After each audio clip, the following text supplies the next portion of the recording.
Welcome back to my channel. I'll be continuing from where I left off before in What If Naruto Was the Beast Monarch. Enough talking, let's jump right into it. After killing Danzo, Naruto destroyed the genjutsu that was on the cave and flared his power to draw attention to where he was. After doing so, he left before the Hokage and his Anbus got there. The Hokage arrives accompanied by Itachi, hopeful that he may have found Naruto. His Anbu arrive with him. What they find instead is the opening of a cave. The Hokage motions for them to follow him. Inside they find what appears to be a door opened by some kind of monster. Hiruzen has a feeling he knows what this is. This must be the entrance to Dance's root base. Walking inside, they find a scene that makes even the Hokage, a veteran of 2 shinobi wars, sick to his stomach. He covers his mouth and nose and tums away. Momentarily, bodies with their faces apparently bitten off, bodies with limbs tom off, bodies completely torn in half. Limbs scattered everywhere, claw marks on torn flesh, blood on the floors and walls, organs and eyeballs, bum marks and displaced earth, signs of a shinobi battle. The Anbu grimace at the scene. Hokage same, it looks as though they were killed by beasts. Itachi says. Hiruzen nods. The carnage was not easy to stomach, he can even see that Itachi is slightly unnerved. The Hokage pauses, as do the Anbu and Itachi. They see the decapitated head and body of Danzo, with the Sharingan arm and the Mangekyo nearby. Itachi grits his teeth and flashes his Sharingan. Calm yourself, Itachi, let's inspect this place carefully, Hiruzen says. The Anbu spread out, going through the files in the root base. Their findings enrage Hiruzen. He discovers evidence that proved Danzo was partially responsible for the destruction of Uzushiogakure, had dealings with Hanzo the Salamander, and cooperated with Orochimaru. Danzo was guilty of multiple counts of treason, many of which could have resulted in the fall of Konoha. The worst piece of evidence that Itachi found was the instigation of a coup with the Uchiha clan. Denzo planned to betray the clan and in the aftermath of the massacre, steal their eyes for himself. This enraged Itachi. Danzo even orchestrated Itachi's orders to slaughter his family, although he planned to leave his little brother, Sasuke, alive. Itachi. He turns and looks at Hiruzen. We have all the evidence we need. I want to meet with Fugaku, as he and the Uchiha elders are the primary antagonists in this situation. I want to try to mend things between the Uchiha clan and the village. It sickens me that we were all manipulated by Danzo. Itachi nods. But another question arose in Itachi's head. Hokage-sama. While the information we found here can help preserve our village for much longer, who could have done this? And without alerting us until after they've left, as well. This question resonated with Hiruzen as well. Whoever it was is extremely powerful, frighteningly so. If they easily killed the dozens of root Anbu here, overwhelmed Danzo and disabled his Sharingan effortlessly, they were most definitely more powerful than Hiruzen himself is. But Hiruzen is at a loss of who it could be. I have no idea, Itachi. But whoever it is did us a favor. By killing Danzo and eliminating his root, they've taken care of a threat that existed within our very own walls. Just hope they aren't our enemy. Kami, help us if that ever changes. In the following days, Hiruzen met with Uchiha Fugaku, the intended leader of the rebellion. Presenting the information retrieved from Danzo's facility, he diffused the situation. The Uchiha Kiin was being manipulated and the eyes of their deceased were being harvested by Danzo for his use. He explained that it was never his intention to control the Uchiha clan or weaken their power or influence. If they wanted to relocate to their original location, they were free to do so whenever they wished. Fugaku understood and fully agreed that his clan was manipulated by Danzo. Considering the consequences, a coup would have likely resulted in the destruction of the Uchiha clan anyways, one way or another, whether from the resulting civil war or the rival hidden villages attacking the weakened Konoha. The differences between Hiruzen and the Uchihas were settled and Fugaku went and explained the situation to his clan. Itachi was eternally grateful to whoever helped save his clan. He began to open up more to his parents and brother. He apologized for being so cold and distant. He helped train his brother and spent more time with his mother and father. Itachi made a vow that if he ever found who prevented him from killing his clan, he would thank them any way he can. 2 years later, the Forest of Death. An infamous part of Kannos where even the bravest and most steadfast jounin avoid. Only one person ever comes here regularly. Her name is Mitarashi Anko. She comes here to get away from the villagers who hate her. Not because of who she is but because of what she had no control over. Anko is the former apprentice of Orochimaru of the Sennin. When he betrayed the village, he abandoned her and branded her with his curse mark. She is now a village pariah, much like Naruto was when Anko learned of Naruto's burden and what he had to experience. It made her dislike for the villagers turn to hatred. When it became knowledge that the civilians left Naruto in the Forest of Death, it almost brought the village to civil war. Anko distanced herself even further from the village. As Anko lands on a tree branch, she decides to take a break and rest. The forest of death to her is a comfortable and peaceful place. She decides to relax until she senses a presence approaching. She turns and sees a large white tiger stalking her. She summons a sword from a seal on her wrist and smirks. Anko's pastime in here is killing beasts. The tiger lunges and Anko expertly dodges. She leaps back in and delivers several slashes to the tiger. The tiger jumps away but staggers.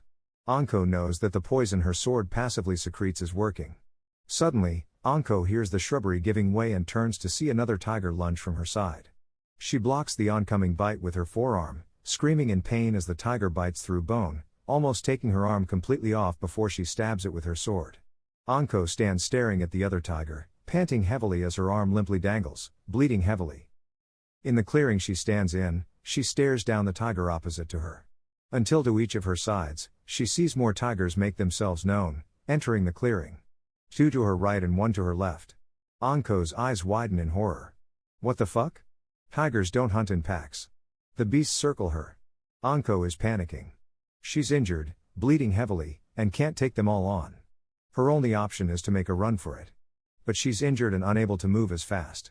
Any sudden movements and the tigers will likely attack. Shit. I'm going to die here? Suddenly, one of the tigers lunge. Anko closes her eyes, waiting for the end. The tiger almost reaches her, but out of nowhere, a red blur intercepts the massive beast, hitting it and sending it flying into a tree. Another figure, with long black hair, leaps onto another tiger, claws rending flesh. Anko opens her eyes to see the carnage. The figure with red hair leaps at the tiger he sent into a tree and pins it to the ground. He then proceeds to rip its head off with his bare hand. He stands up and turns around. Anko blushes at this cameo of a man. Long red hair that reaches down his black, wild and untamed. Perfectly tan skin. Piercing yellow eyes with black slits. He's tall, easily about 6 feet 4 inches. He's muscular but not hulking. He has very defined muscles with athletic proportions. Anko blushes at his attire. His back is covered by the skin of a white tiger, its head serving as a pauldron for his left shoulder. He wears a pelt that seems to be from a boar to cover up his pelvic region. It's secured by a belt that seems to be made from the bones of many animals. His wrists and ankles seem to be covered by the fur and bones of a bear. The 2 figures stare down the 2 remaining tigers. They each are poised and ready to attack. The tigers are circling in opposite directions, so the other 2 do the same. All 4 lunge at the same time. The woman bares her teeth and claws, catching the tiger, and the 2 crash in the ground. The woman wrestles to the dominant position first. She opens her mouth and bites down through the tiger's spinal cord. The man's kill was much more brutal. He caught the tiger's mouth in midair and wrestled him to the ground. Gripping the tiger's upper and lower mouth, he snapped the tiger's jaw and brutally slammed its head into the ground. He then smashed its skull with a punch that left a crater in the ground. The 2 figures look at each other and nod. The man then approaches Anko, who is looking worse for wear. She's sweating and panting. He wonders why. Sure, her arm was shattered and she was bleeding a lot, but she looks like she's dying. Then he sees the mark on her shoulder. He can sense the malevolence coming from it. He turns to the woman. My name is Naruto. That mark on your shoulder seems to be killing you. I can remove it, but it will cost you. Will you accept? Anko's eyes widen. She immediately nods, which makes him smirk. He opens his mouth, revealing a terrifying maw of sharp teeth. He bites down on her shoulder over the mark. She feels a burning sensation followed by pain. She screams before passing out. Naruto releases her and smirks. Turning to Kurumi, he says, looks like we have our first ally, Kurumi. A beautiful one, too. Kurumi approaches Naruto and lays her head on his shoulder. Naruto gropes her rear, making her moan slightly. Now all we do is wait. When Anko comes to, she's disoriented, every noise is loud, every smell is strong, everything is bright and clear. Her mouth is dry and she moves her tongue around in her mouth. Her eyes widen. She notices that her teeth are sharp. Like a predator.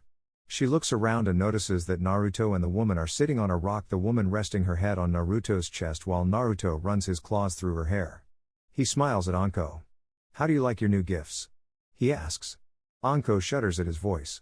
Powerful and commanding, Anko fights something in her instincts that are screaming alpha at her. She musters up the courage and walks over to him. What did you do to me? She asks. Naruto smirks. I saved you and changed you. You're now much stranger, but in exchange you belong to me. Anko's eyes widen and then narrow. What do you mean belong to you? Naruto answers, "Simply you're my mate. You gain a portion of my abilities but not enough to challenge me for dominance. And that curse mark on your shoulder is gone too. When you were injured it began to try to take you over, nasty little bastard." Anko then feels around to try to find it but can't. She only feels a different mark, one that isn't evil or hot to the touch. "What is this mark?" she asks. "That's my mate mark," he says. Anko nods and approaches him. She grabs his face and gives him a hot, passionate kiss. She pulls back and smiles. "Thank you, handsome. My name is Anko, by the way. You saved me twice, you saved my life first and then you gave me my life back. I'd be happy to be your mate." She then sits on his lap and leans her head against his chest. Kurumi smiles kindly but gives off a femtonal vibe to Anka, who returns it. The two glare holes into each other's eyes. "Now girls, you're going to have to share. No fighting over me. I have plenty to go around. But I'm surprised, you're taking this quite well for someone who just met me, Anko-chan." Anko smiles. "I'm not used to kindness or compassion. I'm one of the village pariahs. If news got out the Konoha snake horde died in the forest of death, they'd celebrate. You'd understand, right Naruto-kun? You're the other one who died in the forest of death. What happened that night?" Naruto grimaces. He then proceeds to recount the night he became the Beast Monarch. He also told her of his training in the Forest of Death and also how he's been secretly watching the village destroy itself. He knows of the rift between the civilian population and the shinobi population. He also knows how after the Hokage abolished the civilian council for corruption, it caused an uproar which compounded the tension between the civilians and the shinobi families. Naruto is also aware of how the shinobi fames loved Naruto and helped him when they could. He used his control of woodland creatures to spy and learn many of Konoha's secrets. He found that the shinobi families cared for him. Many tried to adopt him, only to be denied somehow by the corrupted civilian council. Even the Uchiha clan, who Naruto saved 2 years ago, had once helped him. Well, not all of them but an Uchiha woman. When Naruto was 5 years old he found his way near the Uchiha district being chased by another bloodthirsty mob. The one who came to his rescue was a raven-haired woman with black eyes. She was very beautiful to Naruto's memory. Seeing her, the villagers recognized who she was and left Naruto alone. She turned and helped Naruto up, taking him back to the Uchiha compound. She nursed his wounds, let him take a bath, fed him, and gave him food for later. The woman's name was Uchiha Mikoto. She was one of the people he would do anything to save, hence why he interfered the way he did. By saving the Uchiha clan, he saved Mikoto. Anko looks up at Naruto and asks him a question. "What do you plan to do now, Naruto-kun?" Naruto chuckles. "Now, I plan to return to that accursed village. The humans are weak but I'll never forget what some of them have done for me. I'll save the ones I care about and destroy the rest of the village. Afterwards, I'll rebuild the village that once was home to my clan. I'll rebuild the Uzumaki clan into an empire." Anko smiles and nods. "As long as I'm there with you, Naruto-kun. I'll go wherever you go." Naruto smiles and kisses Anko's forehead. Anko then realizes something and asks Naruto a question that's been bugging her.